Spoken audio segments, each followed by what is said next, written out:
시청자 여러분 안녕하십니까? 뉴스 매거진입니다. 대구광역시가 지역 발전을 이끌 대형 사업 발굴을 위해 본격적으로 나섭니다.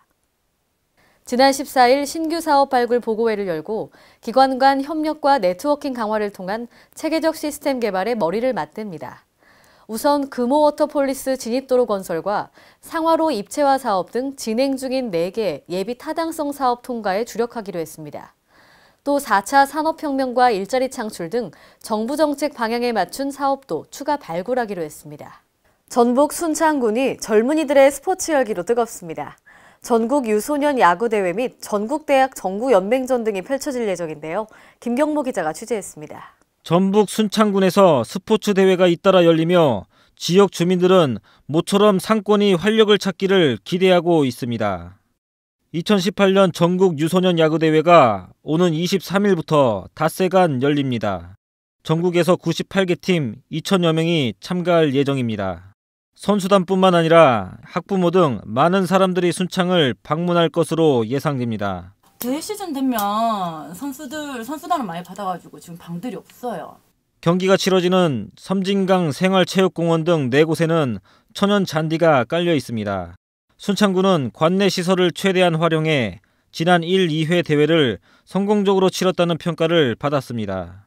올해 순창군은 유소년 야구대회를 비롯해 각종 체육대회 38개를 유치할 예정이며 지속적으로 스포츠 마케팅을 이어갈 방침입니다. KLN 김경모입니다. 실내 체육시설의 금연구역 지정을 골자로 한 국민건강증진법 개정 계도기간이 다음 달 1일로 종료됩니다. 만일 흡연하다 적발되면 10만 원의 과태료를 내야 하는데요.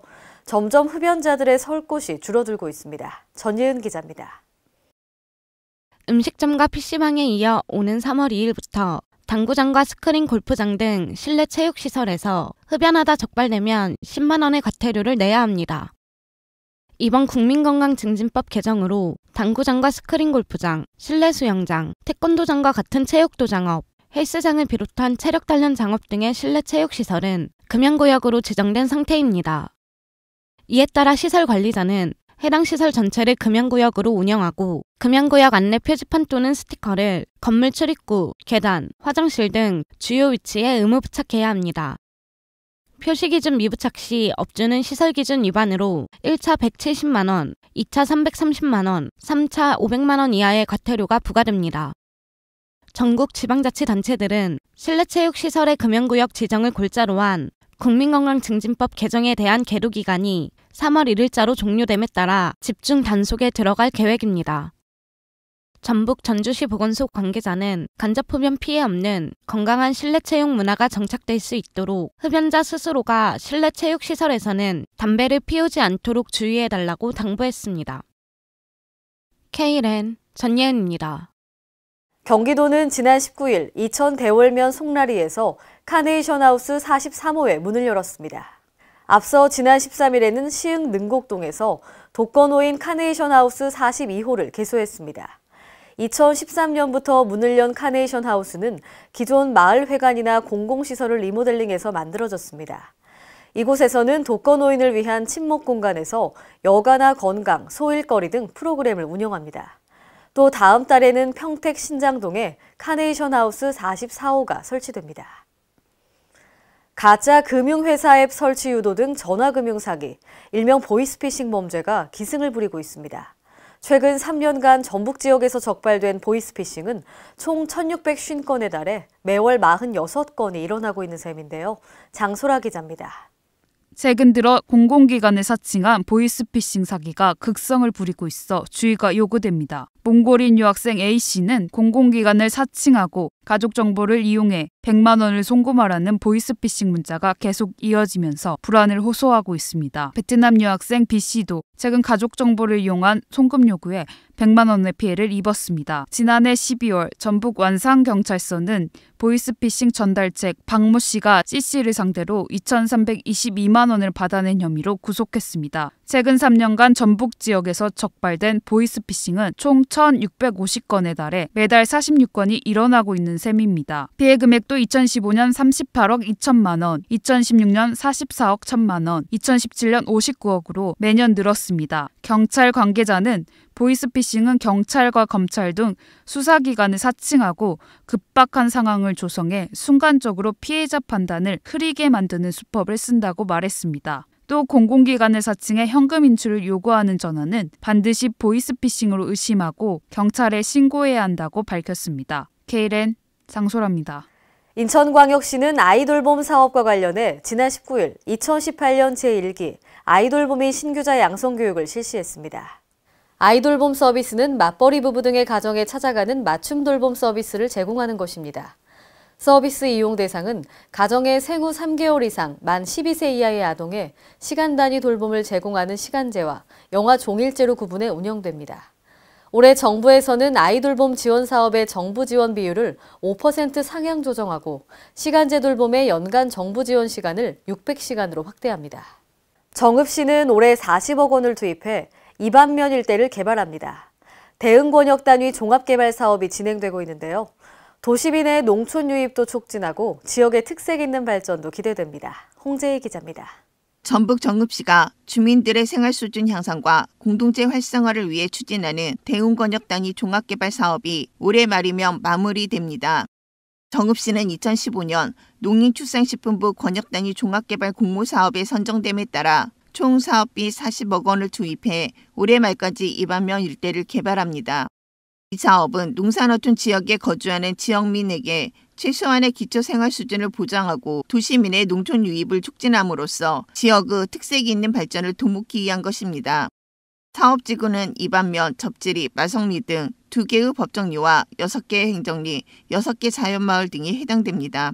정읍시 이반면 대응권역 사업은 접지리와 마성리, 이계리에 걸쳐 6개 마을이 속해 있는 권역 사업으로서 사업기간은 2015년부터 2018년까지 4개년에 걸쳐 총 40억 원이 투입되는 사업입니다. 직무를 소재로 한 직물 체험장을 조성하여 다양한 체험 프로그램을 운영할 계획으로 있습니다. 정읍시는 이곳을 기초생활 기반, 지역소득 증대, 지역 경관 개선, 지역 역량 강화 등 4개 분야로 나눠 시행합니다. 기초생활 기반은 대응 어울림센터와 다목적 쉼터를 조성하고 마을회관을 정비해 권역 단위 마을이 서로 소통할 수 있는 공간을 마련하고 권역 자원인 직물을 활용한 대응 직물 체험장을 조성해 관광객 유치로 지역 소득을 증대할 계획입니다. 또 가로 경관을 개선하기 위한 지역 경관 개선 사업을 추진하고 교육, 정보화 구축 등을 실시해 주거 환경 개선과 지역의 역량을 강화합니다. 이를 위해 정읍시는 지난 2016년 한국농어촌공사 정읍지사와 실시설계 용역을 체결해 지난해까지 주민 의견 수렴을 통해 실시설계를 마무리하고 올해 3월부터 대응 어울림센터와 소득체험장 신축 등을 본격 착수합니다. KLN 홍재입니다. 오늘의 간추린 뉴스입니다. 서울특별시가 청년들의 구직 비용 절감을 위해 면접 정장 무료 대여 서비스인 취업날개 서비스를 개시합니다. 취업날개 서비스는 고교 졸업 예정자부터 만 34세 이하, 주소지가 서울인 청년 구직자이면 누구나 이용이 가능한데요. 자신에게 맞는 정장을 1년 동안 10회까지 무료로 대여가 가능합니다. 대여를 원하는 청년은 서울 일자리 포털에서 방문 날짜와 시간을 예약하고 정해진 시간에 맞춰 정장 대여 업체를 방문하면 됩니다. 광주광역시는 사회적 약자의 이동 편의 및 여가 생활을 지원하기 위해 공용 차량 공유 서비스를 실시합니다. 이 서비스는 주말이나 공휴일 등에 운행하지 않는 공용 차량을 이용할 수 있도록 하는 서비스인데요.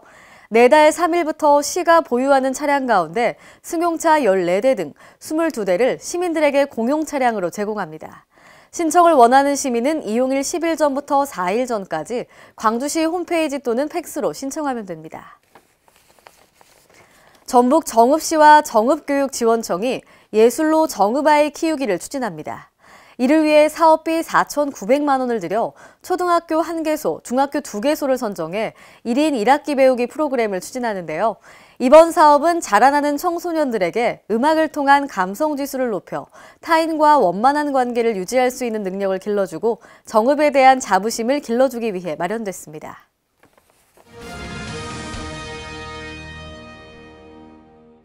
오늘의 단신입니다. 전국 대학 및 전문대 총 330개교가 2022년까지 입학금 전면 폐지 합의에 따른 이행계획을 수립해 제출했습니다. 각 대학의 이행계획을 확인한 결과 입학금이 평균 77만 3천 원 미만인 4년제 대학 92개교는 올해부터 입학금의 실비용을 제외한 나머지를 4년 동안 매년 20%씩 감축하는 것으로 나타났습니다. 또한 입학금이 평균 이상인 4년제 대학 61개교는 5년 동안 매년 16%씩 감축할 계획입니다.